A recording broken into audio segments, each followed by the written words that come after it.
En Visión Global, la tertulia de los negocios.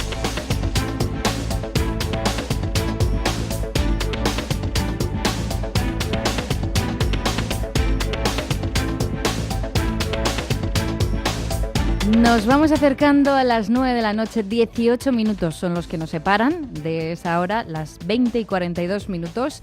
Es el momento para comenzar nuestra tertulia de los negocios y para ello ya cuento por aquí con Antonio España, colaborador del Confidencial. ¿Qué tal, Antonio? Muy buenas tardes. ¿Qué tal? Muy buenas tardes. Bienvenido a los estudios. También por aquí, al otro lado del teléfono, José Antonio Almoguera, experto en asesoría fiscal y financiera, con quien hablábamos antes en el consultorio fiscal. José Antonio, ¿qué tal? ¿Sigues ahí? Hola, sí, buenas tardes. Buenas tardes. Y también saludamos ya a Pedro Fernández, empresario y abogado. Pedro, ¿qué tal? Muy buenas tardes. Buenas tardes, Antonio, José Antonio, y buenas tardes, Judith. Bueno, pues ya estamos todos. Antes de meternos en materia, bueno, no sé si queréis comentar algo del Mundial, que ya sabéis que se está disputando ese partido que decidirá el otro finalista del Mundial de Rusia. Inglaterra se ha adelantado a Croacia. Y esa noticia, que yo sé que Pedro tiene algo que decir de ella, de Cristiano Ronaldo, de que ya se va del Real Madrid, la Juve le ha convencido y bueno, pues en fin, eran rumores, pero ya está confirmado. Simplemente el hecho de ver cómo, bueno, pues ahora que estamos en una sociedad tan mediatizada, en este caso por el fútbol, bien por el Mundial, bien por la Champions, pues vemos cómo esto también afecta a la economía y concretamente a Italia y concretamente a la bolsa de Italia, por el hecho de que la Juve, el equipo que ha fichado a Cristiano Ronaldo, cotiza en bolsa. Sí. Y el hecho de que cotice en bolsa, pues hace, por ejemplo, para que veamos cómo se hila tan fino ya a partir de 7 ceros para arriba, que ya no se puede anunciar a las 5:29, sino se tiene que anunciar el fichaje a las 5:35, porque a las 5:30 había cerrado la bolsa de Milán. Y eso ha hecho pues que para el día siguiente las acciones de la Juve coticen mucho más. ¿Y quién está detrás de la Juve? ¿La misma Juve en sí? ¿O el principal inversor de la Juve? ¿Que es quién? Fiat, ¿eh? La famosa fabricante y vendedora italiano de vehículos, que está detrás de toda esta inversión. En el fondo vemos cómo, aunque sean empresas, equipos de fútbol, no dejan de ser empresas. Que tienen sus intereses y que en este caso yo creo que esto ya estaba hecho, no sé lo que piensen Antonio y José Antonio, pero creo que esto ya desde enero estaba cerrado, todas las partes están encantadas. Lo más importante en todo esto era cómo se vendía el asunto, en este caso, a la afición madridista, para que a corto o medio plazo esa misma afición no se lo eche en cara al actual presidente. Bueno, los rumores eran los que hacían dispararse las acciones. Hoy la Juve ha vuelto a las caídas, un poco amortiguar esas subidas de estos días de atrás, y ha cerrado con caídas superiores al 5%. Una vez ya se ha sabido todo esto. Pues Fiat te lo digo ahora mismo, Pedro. No sé si porque mientras... Fiat parece que no, pero el hecho de que ahora ya se abra el mercado asiático, por el hecho de haber fichado a Ronaldo y la campaña publicitaria se extienda también a Asia, hace que también Fiat, pues también pueda haber ahí un valor añadido y otro mercado, que para qué nos vamos a engañar, antes prácticamente se limitaba a Europa y algo a América, ¿no?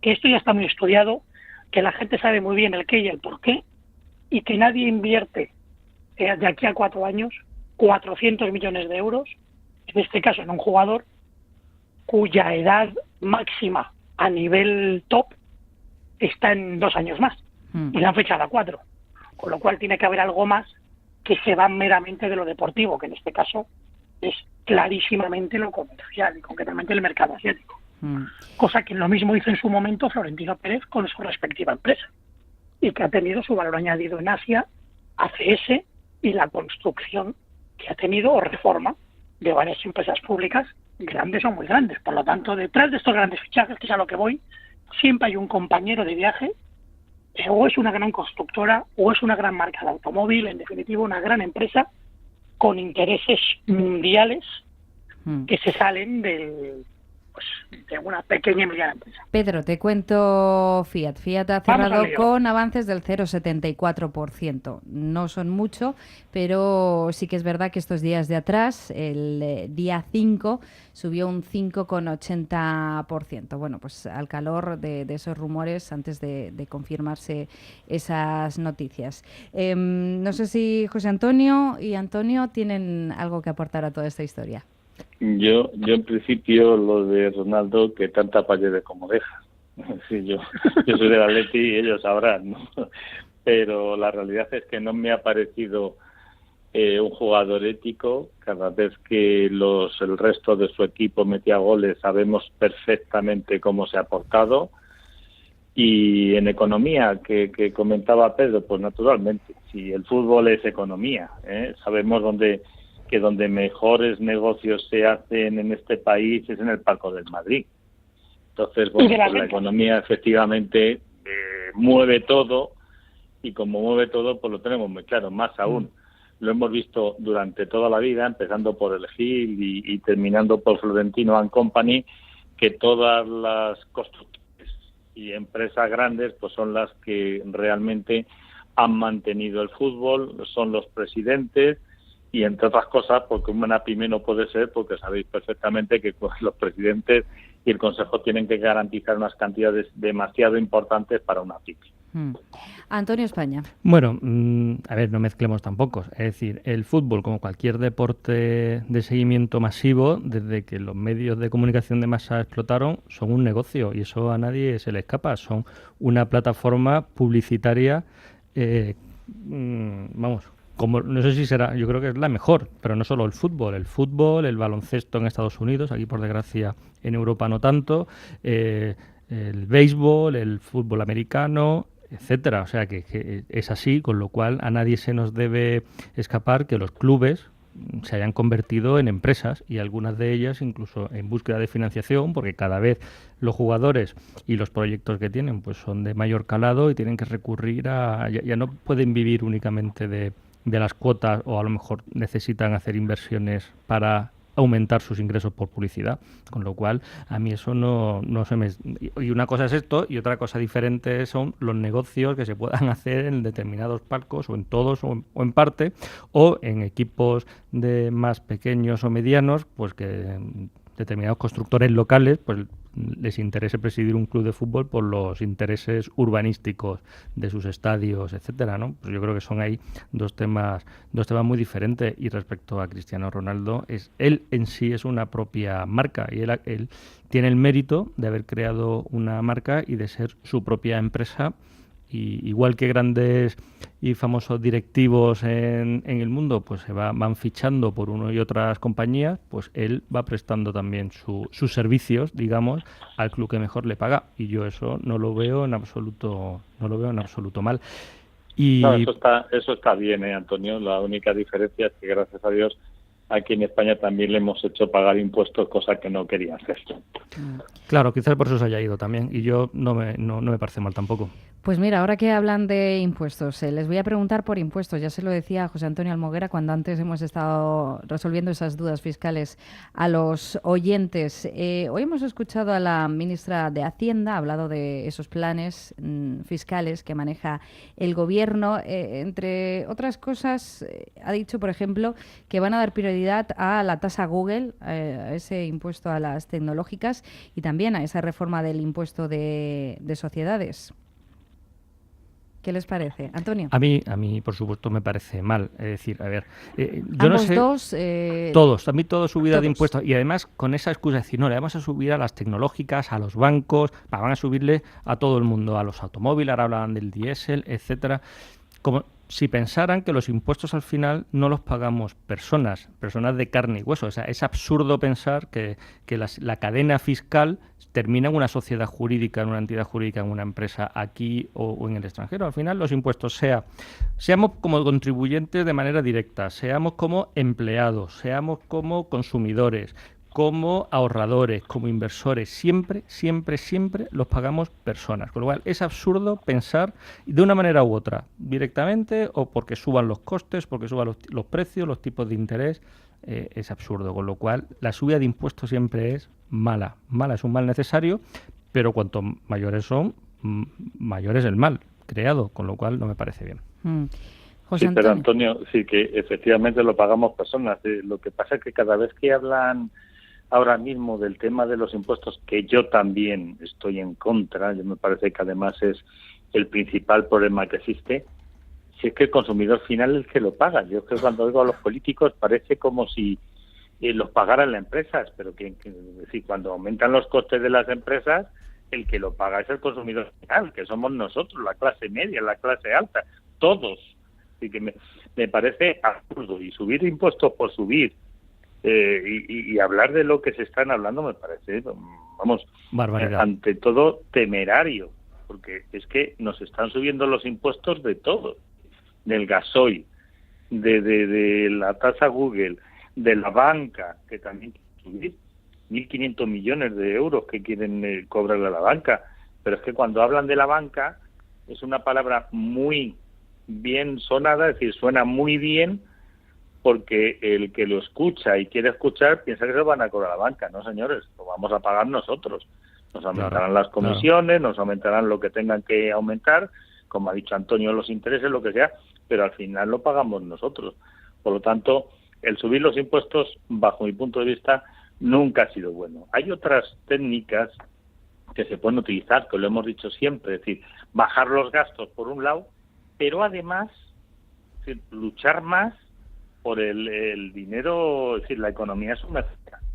Recordemos que en la economía sumergida, de acuerdo con estudios de FUNCAS, que lo hemos dicho alguna vez, se deja de tributar 70.000 millones de euros anuales. Señores, es decir, juguemos a eso, que también lo han dicho que lo van a hacer, ¿eh? Es decir, van a meter más personal, intentar recaudar 1.500 millones más. Bueno, pues eso sí que me parece bien, pero no subir los impuestos, que lo único que va a perjudicar es cargarte la economía. Cuanto más se suban los impuestos, pues menos empleo habrá, porque las empresas no contratarán. Entre ese paquete de medidas está ese impuesto verde. Pedro, esta tarde hemos conocido también que en ese impuesto verde al diésel los autónomos quedan fuera. Es una de las novedades también que ha dicho la ministra. Yo creo, en definitiva, mirad, que cuando no se explica el cómo, el qué en sí no me vale de nada, no deja de ser un globo sonda. Si yo digo voy a subir impuestos, como si digo si lo voy a bajar, necesito saber el cómo y el para qué. El cómo, mediante un real decreto, apenas en un mes de gobierno, sin tener ninguna previsión de que iban a llegar al gobierno, porque se les presenta una moción de censura de ayer para hoy, no pueden tener ya tal conocimiento del contexto económico y presupuestario de España para en apenas un mes lanzarse a decir subo o bajo. Y ponemos un ejemplo. Han bajado el IVA. ¿Ha tenido alguna repercusión en 10 días que ya han transcurrido desde que se ha bajado el IVA en la venta mayor de entradas de cine? Igual. Y lo han bajado. Sin embargo, en España, la repercusión mediática y en el día a día de la gente que tiene la subida de impuestos es mucho mayor que la bajada. De ahí es donde entra en lo que es el para qué.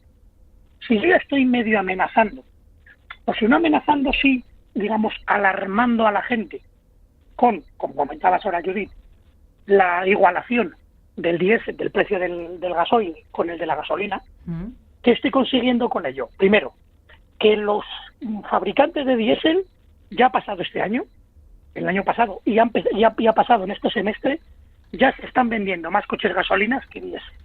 Ahora bien, el que lo tiene diésel y no es autónomo, ese porque se tiene que gastar por real decreto, y nunca mejor dicho, no es una forma de hablar, es una forma de hacer, por real decreto, pues a lo mejor una media de 6, 7, 8 euros más por depósito, que al cabo del año es un dinero. Pues porque ha habido en este caso una persona que cree que eso es necesario. En el fondo es hacer política. Y como todo, detrás de la política hay unos intereses creados, que hablan de una economía sostenible de medio ambiente, o a lo mejor es que detrás lo que se quiere es potenciar unas supuestas energías renovables, porque detrás a su vez hay alguien que está investigando, porque a su vez detrás hay alguien que yo quiero, de alguna manera, ayudarle o generar más necesidad para que a medio plazo se termine contratando a él y no a otro. En el fondo, detrás de cada medida, vuelvo a lo mismo, hay un porqué y un para qué. No lo termino de ver, sinceramente, y tampoco termino de ver si estás subiendo tanto impuesto y bajas, por ejemplo, en este caso el IVA, ¿de dónde vas a sacar dinero para subir, como ha dicho que va a subir, un 1,5 a los pensionistas y un 1,5 a los funcionarios, al menos aquí en Madrid? Se va a subir un 1,5 a todos los funcionarios con efecto retroactivo a contar desde el 1 de enero. ¿Y ese dinero de dónde se va a sacar? Pedro, decías, ¿Del dinero del litro de gasolina? hablabas del diésel hace un momento, pues el gobierno le ha contado los días al diésel en nuestro país y además revisa el cierre de centrales nucleares. Todo eso os lo voy a preguntar, pero en unos minutos, a partir de las 9, no se marchen.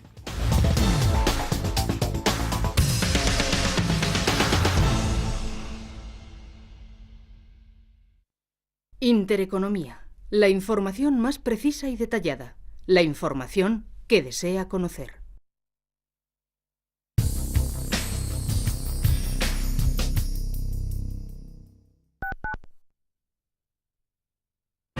Radio Intereconomía. Te mostramos la economía en estado puro. Si vas a estudiar en Madrid, hazlo en el barrio de Salamanca, en el CES Cardenal Cisneros y con la titulación oficial de la Universidad Complutense. ADE, Derecho, Psicología y doble grado de Derecho más ADE con alta cualificación, formación personalizada, prácticas y becas. Ven al CES Cardenal Cisneros. Tu futuro empieza aquí. Más información en universidadcisneros.es. Las familias de verdad salen de viaje pensando que ese ruidito del coche no es nada. Y sí es algo. Por eso las familias de verdad necesitan un seguro de verdad.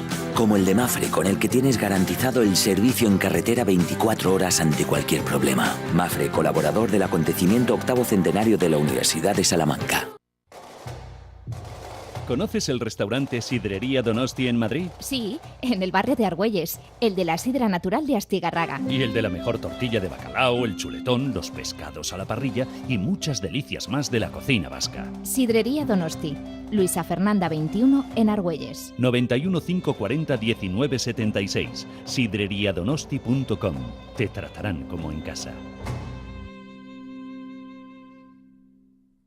Yo creo que ese es uno de los grandes cambios en el mercado inmobiliario después de la crisis, que antes, durante el boom, era todo subía, daba igual dónde estuviera la casa, cómo fuera la casa, o sea, estaba esta mentalidad de que hay que invertir en vivienda porque siempre se va a revalorizar, se ha visto que no, y hoy en día, claro, el inversor no compra para especular, compra para alquilarlo porque ve que eso es otro gran cambio que está ofreciendo unas rentabilidades que ahora mismo no encontramos en los mercados financieros. Foro Inmobiliario. Cada jueves a las 11:20 de la mañana en Capital Intereconomía. Con Susana Criado.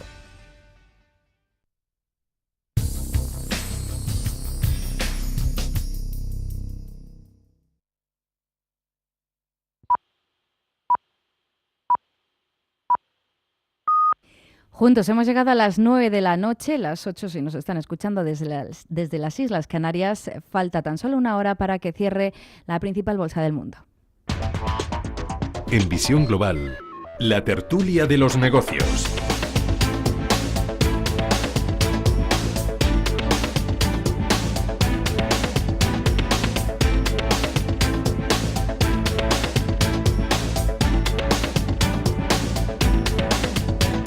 Y aquí que seguimos para analizar todas las noticias que nos han ido acompañando en este miércoles con José Antonio Almoguera, con Pedro Fernández y con Antonio España. Bueno, como les decía antes de irnos a publicidad, el gobierno ha dicho que el diésel tiene los días contados, lo ha dicho la ministra esta tarde, y también ha dicho que las centrales nucleares pues echarán el cierre a medida que éstas vayan cumpliendo sus 40 años de vida útil. No sé qué les parece estos dos titulares, estos dos asuntos, Antonio.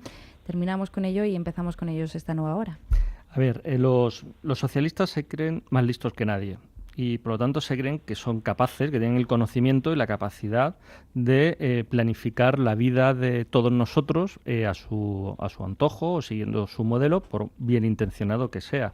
Pero no son conscientes de los efectos secundarios que tienen todas las medidas, como toda intervención estatal, que todo siempre tiene efectos secundarios y graves. Por ejemplo, o al menos que nos expliquen, si quieren eliminar las nucleares, lo estaba viendo ahora mismo, en tiempo real, están proporcionando cerca del 18% de toda la energía que se está consumiendo ahora mismo en España. ¿Cómo van a sustituir ese cerca del 20% de la energía? ¿Con qué? Con placas solares, y cuando sea de noche o cuando esté nublado, con molinos de viento cuando no haya aire, con otras fuentes tipo plantas de ciclo combinado, con lo cual van a generar todavía más gases de efecto invernadero porque van a emitir más CO2 y por lo tanto, o sea, ¿qué alternativa hay a las nucleares? La energía nuclear tiene serios inconvenientes, pero es muy barata y también es relativamente limpia. Desde luego no produce no produce CO2 ni otros elementos contaminantes. Entonces, que nos digan cuál es la solución.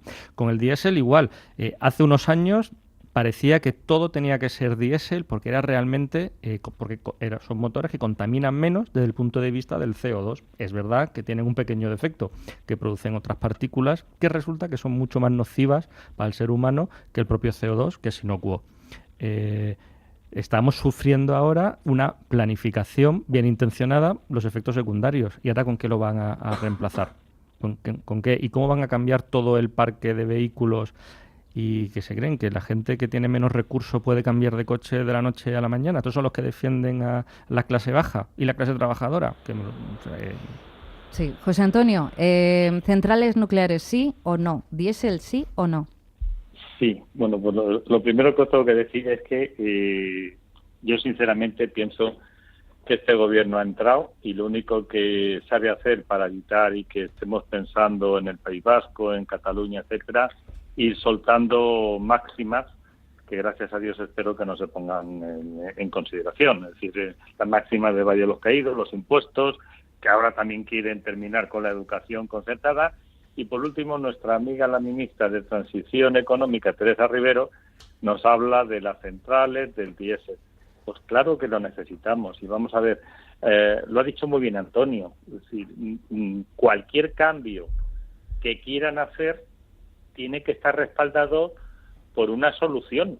Es decir, a mí eso de decir, esto me sobra, esto cambio, dame la solución. Es decir, vamos a poner la solución antes, si la hay, cosa que dudo. Es decir, las centrales nucleares están dando unas posibilidades que de momento, y mientras no tengamos una solución práctica, no lo vamos a poder hacer. Por lo tanto, me parece que es todo un bulo, es todo ir dando máximas sobre algo que al final, vais a ver, es decir, nos están quitando de cosas importantes que pensemos, de los movimientos que se van haciendo tanto en Cataluña como en el resto de los políticos, en televisión española, etcétera, y nos hacen hablar de cosas que son de las que quieren. Yo creo que este gobierno, los socialistas siempre lo han hecho muy bien, nos llevan a su terreno y nosotros caemos como nos da la gana, incluyendo a nuestro querido rey emérito, que también nos lo han puesto ahí para que hablemos de eso. Pues nuestro querido Pedro creo que sigue ahí. Ingeniería social, se resume en esto. El socialismo siempre, una de su esencia como tal, me da lo mismo el del siglo XIX, de finales, el del siglo XX o el actual del siglo XXI, cuando coge el poder, pretende fundamentalmente no solucionar problemas, sino ideologizar la sociedad. Y para eso genera una ingeniería social. De manera que esta gente se ha obcecado con que el diésel es muy malo para la sociedad y entonces es pico y pala a nivel impuestos, a nivel prensa, a nivel todo. Nuestro enemigo se llama diésel. No se llama paro, no. No se llama fracaso escolar, no. No se llama crecimiento vegetativo negativo, es decir, mueren más de los que nacen. Eso no es problema. El problema es el diésel. ¿Bien? Uno. O dos, el problema ahora es la energía nuclear. Entonces ellos se autogeneran enemigos para que todos vayan detrás de ese supuesto enemigo y efectivamente se desvíe la solución de los problemas reales. Como digo, un país en el que mueren más de los que nacen, no me puedes venir ahora con que el problema es el diésel. No me consideres tonto, por favor. Bien, porque luego, si quieres subir un 1,6 las pensiones a los pensionistas, conforme suba el IPC, me parece una idea correcta, o no. Pero si lo haces, tiene que haber un cómo. Por un lado. Por otro lado, quieres subirle el sueldo, en este caso, a los funcionarios, en este caso en Madrid, con efectos retroactivos, un 1,5% desde el 1 de enero. Bien, señores, ¿eso es lo realmente importante? ¿O lo realmente importante es crear, generar? Y yo no veo que se esté generando más y mejor empleo después de un mes. No veo que por el hecho de que se haya bajado el IVA en el cine, se haya vendido más entradas y, consecuentemente, se haya contratado más en el sector del cine. Estamos viendo cómo esa campaña del 21 del IVA era contra el cine, contra la administración del cine. Pues hemos visto que se ha descendido al 10% y ya se está vendiendo lo mismo, o si me apuras, hasta menos. Era contra el PP, Pedro, así que no Bueno, era una campaña contra nadie, y además era un favor que están haciendo a un colectivo. Era contra el PP y lo estamos viendo continuamente, por lo tanto es absurdo todo esto. Sí, pero la bajada, claro, ¿qué incidencia puede tener esa bajada? Claro, porque me refiero que parece que ahora que el gran problema es el diésel. En Madrid, a partir de 2025, no van a poder entrar coches diésel a Madrid. Ya es un hecho. Es un Bueno, dato. solo los que sean más Pues eso antiguos, que sean más antiguos de 2006. Bueno, sí, pero cuidado. No todos. Que, sí, bueno, pero que es un matiz. Pero obviamente, lógicamente, no todo. Pero cuando ya empiezas por ahí, ya es un aviso a navegante. Y un aviso grande.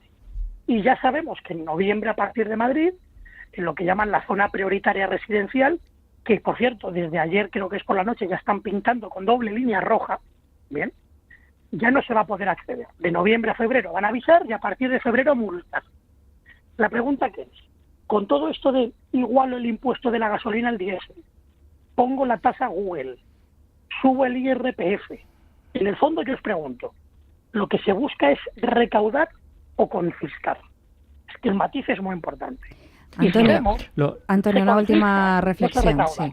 Lo has descrito tú muy bien, Pedro. Es ingeniería social. Ellos lo que quieren es planificar y diseñar la sociedad a su modelo. Es y para quiero eso yo que sea la sociedad, porque me sale a mí de como yo quiero que sea, y chimpún. Sí, pero es que la propia ministra lo ha dicho, oye, necesitamos mandar señales de mercado, que no sé muy bien a qué se refiere con eso, y señales fiscales. Es decir, ellos quieren modificar tu comportamiento a base de impuestos y no, porque no entienden otro. Y tú darle, había un filósofo americano que se llamaba Abraham Kaplan, que hablaba, que era especializado en ciencia conductual, y él lo llamó la ley del instrumento, es decir, darle un martillo a un niño y creerá que todos son clavos, darle un impuesto a un socialista y todo lo hará a base de gravar todo tipo de conductas de esa manera, y así es como funcionan.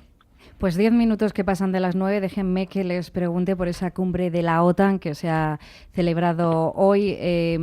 Lo último que hemos conocido es que Donald Trump llevaba mucho tiempo reclamando que todos los miembros de esa alianza cumplieran con el 2% de PIB en defensa. Pues bien, ha elevado sus exigencias. Ahora Donald Trump lo que quiere es que contribuyan con el 4% del PIB. Hay que tener en cuenta que primero habría que conseguir llegar a ese 2%, porque este año solo 8 de los 29 aliados van a cumplir con ese objetivo. España no lo va a hacer, ya lo ha dicho el presidente del gobierno. Se ha mosqueado Trump, eso está claro. Ya iba medio mosqueado, y yo creo que está debido llegar a pisar Bruselas. Ha debido ver que la gente no ha hecho los deberes y dice, señores, o echamos una mano o aquí cada uno se va a empezar a pagar sus guerras. Yo en parte lo entiendo, desde la visión estrictamente americana. Yo lo entiendo. Oye, yo soporto gran parte del gasto militar mundial bajo la bandera de OTAN, pero lo soporto yo. Oye, vamos a echar todos una mano y vamos a intentar poner cada uno algo más en el cesto. Lo entiendo. Desde el punto de vista europeo, pues salvo Turquía, que luego es para nota, porque a nivel geoestratégico Turquía es un problema para la Unión Europea, pero es un aliado principal de la OTAN. Es un tema que hay que hilar muy fino. Y desde un punto de vista de España este año, con Cospedal de ministro de Defensa, ha conseguido aumentar un 8% de lo que desde hace 9 años se dejaba de invertir en defensa, y aún así solo es el 0,8 o el 0,9 del PIB, y nos están pidiendo para 2022 que sea el 2%. Mientras no asumamos en España que invertir en defensa es invertir también en el resto de las áreas que necesita España, mientras no lo veamos así y lo veamos desde un punto de vista estrictamente, podríamos decir, partidista, sobre todo socialista, no solo, porque, ojo, también hay un sector del Partido Popular que no ve la inversión en defensa como una inversión en el ámbito nacional. Y os pongo un ejemplo muy concreto. Indra, por ejemplo, acaba de cerrar un acuerdo, nada más y nada menos que con el gobierno directo de Brasil. Se ha reunido la presidenta, Barroso, se ha reunido con ella para cerrar un acuerdo, bueno, pues en materia de transmisión de comunicación militar vía satélite. Y eso lo ha hecho Indra, desde San Fernando de Henares. Bueno, y detrás de Indra hay mucho ingeniero. Y detrás de ingeniero, de Indra, hay una cotización en bolsa. Mientras no tengamos ese conocimiento y esa, podríamos decir, motivación más amplia, jamás podremos ver que defensa, como lo es el sector agroquímico, por ejemplo, es un valor añadido en la industria española. Eso es así, como no se quiere ver, pues claro, yo en parte entiendo a Trump, entiendo también perfectamente. ¿Y Antonio y José Antonio creen que es también importante elevar la inversión en defensa? A ver, yo creo que en este caso la inversión tiene que ir ajustada al nivel de riesgo que haya en cada momento y adaptarse en cada circunstancia. Ahora mismo las amenazas de guerra, de defensa de las fronteras, yo creo que ha cambiado mucho el escenario. Entonces yo ahí, sinceramente, yo no tengo criterio para saber si lo que se está invirtiendo es suficiente o no suficiente, si los ejércitos se han adaptado suficientemente o no. Ahora mismo el tipo de amenazas que tenemos, desde luego, no son guerras como la de antes. Y ahora lo que hacemos es mantener a los ejércitos ocupados, entrenados, que me parece muy bien, en conflictos fuera de las fronteras que tienen poco que ver, o sea, fuera del territorio nacional, que tiene poco que ver con la defensa de las fronteras. Son más en búsqueda o apoyando determinados cambios de regímenes en uno o en otro sentido. Yo comprendo a Trump, pero lo que no puedes hacer es pelear en todos los frentes y abrir todos los frentes. O sea, lo que podemos pretender es subir los aranceles y a la vez a los mismos socios pedirles que inviertan más en defensa. Yo creo que los tiempos de Estados Unidos como gendarme del orden mundial han terminado, y creo que también las guerras convencionales también han terminado. José Antonio. Yo entiendo a Donald Trump, es decir, efectivamente son los que más están aportando a la OTAN, en defensa de todos los países, incluido Europa, y de alguna forma, pues oye, está bien que pidan que el resto también aporte en función de unas características, o bien que bajen ellos los gastos, es decir, tampoco, y en cuyo caso ya estaremos un poco fuera del tono. Una de las cosas que ha dicho Trump dentro de todo es que ha dicho: protegemos a Alemania, protegemos a Francia, protegemos a todos estos países europeos, y después hacen acuerdos con Rusia para construir gasoductos y pagarle. Eso es lo que le ha dicho Trump a Angela Merkel, que ha llegado a la cumbre con esa. Sí. Por otro lado, yo sí lo entiendo, es decir, entiendo que de alguna forma hay que regular que los gastos estén de acuerdo con unas características, y no siempre que sea Estados Unidos. Es de las pocas cosas que voy a estar de acuerdo con Donald Trump, porque el resto no hay un tío que le entienda, ¿no?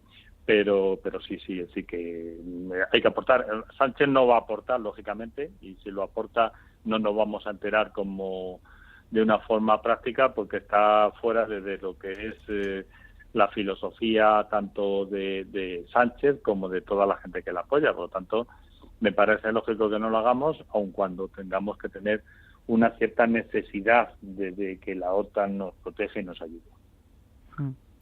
Pedro. En cualquier caso, yo os digo, el concepto de inversión en defensa, también tenemos un concepto, digamos, todavía tradicional, que también no digo que no sea así, de inversión en tanques, inversión en helicópteros, en aviones. Hace falta en España ahora mismo toda la cuestión, podríamos decir, logística, bien, tanto a nivel marítimo como por mar, como por tierra, en este caso tanques, hay que renovarlos porque llevan décadas sin renovar, eso es un hecho. Es decir, se han renovado los fusiles de asalto, el antiguo Cende por el HK, y poca modificación se ha hecho. Y están intentando meter un modelo que es el Piraña, el 4x4 o el 8x8 que llaman, que es un modelo bueno pues para infantería en general y para operaciones especiales, y lo va a hacer una empresa española en Pontevedra, que se llama Uro. Bien, bueno, pues es invertir, vuelvo a lo mismo, es que es invertir en empresa española que fabrica para ejército español y que no es español. Y detrás hay mucho empleo, créanme, no mucho, muchísimo empleo, porque en defensa se manejan presupuestos inmensos, muchos ceros. Y detrás se genera mucho empleo, por un lado. Y por otro lado, una gran inversión en defensa que nos estamos olvidando es la ciberseguridad. Y eso requiere mucha inversión y mucha inversión diaria. A día de hoy, el que tiene la información tiene el poder. Y para poder tener información hay que invertir en análisis de datos. Y análisis de datos conlleva, entre otros aspectos, plataformas informáticas caras, en las que hay que invertir primero en comprarlas y luego en formar a nuestra gente para que domine esas plataformas. Y si no, mañana nos llegan 2 hackers grillados y desde un garaje, desde Sebastopol, le cortan la luz a, es que te puedo decir yo, o a Iberdrola o a Endesa, como pasó hace no mucho, que hubo un, como llaman ahora, ciberataque, por ejemplo, en Telefónica. ¿Qué ha hecho, por ejemplo, Telefónica a raíz de ello? Pues tantear a quién, al que en su momento estaba encargado de ciberseguridad, ¿de quién? Del Centro Nacional de Inteligencia. Y la ha tanteado. Oye, tú controlas de esto más que nadie. Vente a trabajar conmigo y si necesario te pago el cuádruple.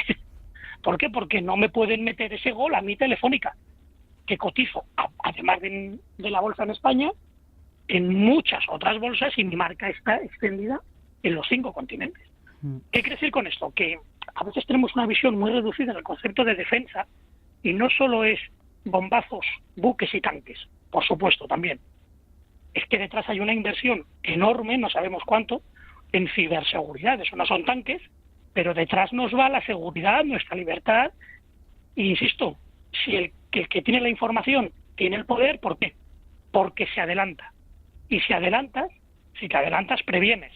Y si previenes, no actúan. Ese concepto de ciberseguridad muy interesante, Pedro, pues esa transformación, ¿no? De cómo fundamental teníamos que preocuparnos de algunos asuntos antes y que han ido cambiando a lo largo de estos años. Hablaba Antonio antes de que no podías pedirle a los socios que les estás castigando con aranceles que suban esa inversión en defensa, y como quedan pocos minutos quería pedirles un titular a cada uno de esa guerra comercial, de esos aranceles que se están intensificando en las últimas horas. Estados Unidos ha vuelto a anunciar más medidas contra China. China dice que va a responder de igual manera. Todo esto se está intensificando y no sabemos muy bien cuál va a ser el resultado de este juego, podemos decir, Antonio. Mi titular es: las guerras comerciales las pierden todos.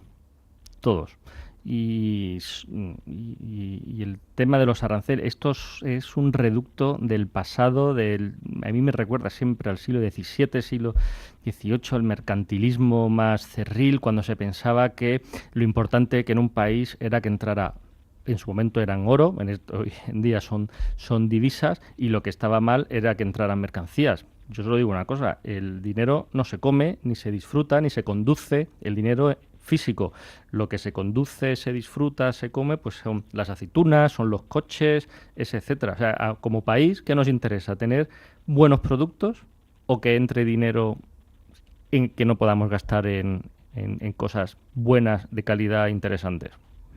José Antonio. Sí, bueno, la guerra de aranceles siempre ha sido mala para la economía, para todo el mundo.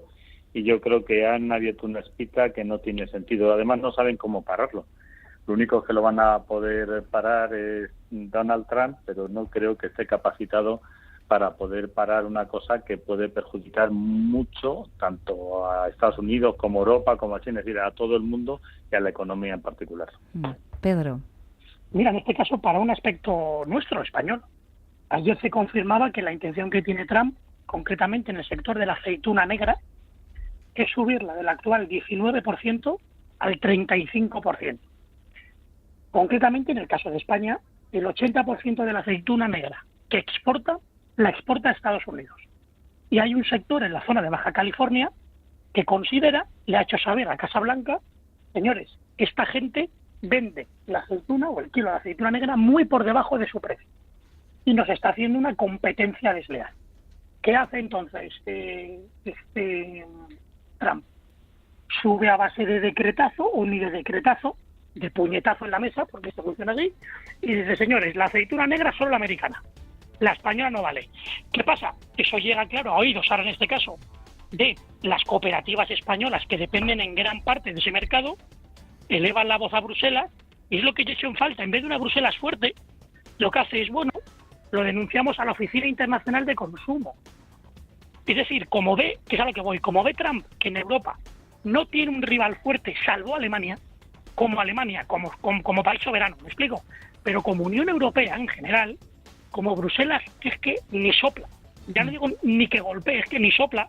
Como ve un rival fácil, pues dice, pues venga, hoy la aceituna, y tenemos a nuestros aceiteros y en general todas nuestras cooperativas del aceite, con un sector muy importante que allí se vende mucho, y volvemos a lo mismo que antes decía en defensa. Son muchos puestos de trabajo, en este caso por una zona muy concreta, que es la zona de Jaén, Córdoba, sur de Castilla-La Mancha. Y pues la pregunta es, por el hecho de haber perdido esa soberanía, en este caso, en la materia prima, ¿también eso va a conllevar pérdida en puestos de trabajo y perder soberanía de Producto Interior Bruto?